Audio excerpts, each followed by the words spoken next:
صباح النور على البنور، صباح السعادة على السكر الزيادة، حيرة كل يوم يا جماعة. نتغدى ايه النهاردة؟ ان شاء الله هنعمل غدوة روعة، ريحتها هتقلب معاك الدنيا، وحاجة بقى ايه مغذية، ومن الاخر كمان هنعمل جنبها طبق جانبي كده. إيه الطبق ده يا جماعة؟ بتقدم في مطاعم المشاوي، هي خطيرة بصراحة. انا بسيب الاكل كله بمسك في الطبق ده بصراحة. شوقتكم طبعا. يلا دلوقتي بقى نشوف احنا هنعمل ايه مع بعض. بس قبل اي حاجه طبعا دخلت المطبخ نسمي الله اول حاجه هعمل لنفسي كده كوبايه شاي، لان احنا طبعا لسه الصبح لسه ما فطرتش، وكمان هاكل حته كيك كده زي ما انتم شايفين.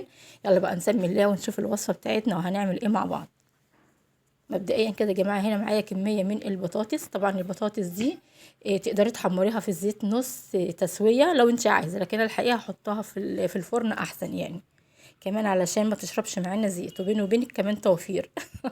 بعد ما رصيتها بالشكل ده، انا عايزه اقول لك طبعا الصاج ده كنت محمره فيه برجر، فطبعا في البهاريز بتاعه البرجر طعمها روعه. زي ما انتم شايفين كده هدخلها الفرن.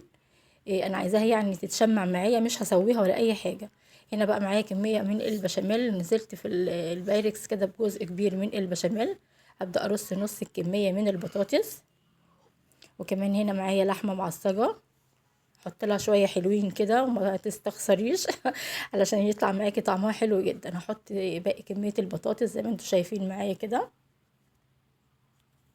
وباقي البشاميل يا جماعه هنغطي البطاطس. الكلام ده كله على الفرن. طبعا هنا عايزين البشاميل يعني تبقى كتير، لان هي اوريدي هتستوي في الصوص بتاع البشاميل. الكلام ده كله على الفرن لحد ما تستوي. هنا بقى تعالي نعمل طبق المقبلات اللي انا شوقتكم عليه. هنا معايا كميه من الطماطم، هقطعها طرنشات زي ما انت شايفه كده، بس خدي بالك الكميه اللي انا هقطعها دي اول ما هتستوي هتقل معانا يعني بعد ما تستوي. زي ما انت شايفه كده الطبق ده هتحتمديه، يعني هتحتمديه عندك ان شاء الله رمضان، هتخليه دايما معاكي. زي ما انت شايفه كده هنقطع بقى الكميه كلها.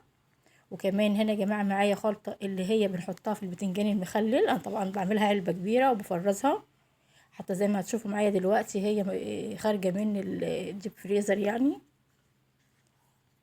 وهي اوريدي فيها توم، بس انا طبعا بحب احط كمان فصين توم تانيين علشان يطعموا بقى ايه معانا اكتر واكتر. زي ما انت شايفه اهو بدات اكسر في الخلطه. هننزل بيها على الطماطم. الكلام ده كله على النار يا جماعه من فوق، بس اهم حاجه طبعا الاول بس هنتبلها، نحط لها ملح وكمون فقط لا غير، ما تحطيش اي توابل تانية. نبدا نحط الملح كده، اظبط الملح، كمان نحط شويه من الكمون، شويه زيت بقى محترمين. خلاص كده يا جماعه على النار. بصي اهي بدات تستوي معانا، هدي عليها النار خالص واهي في الفرنه.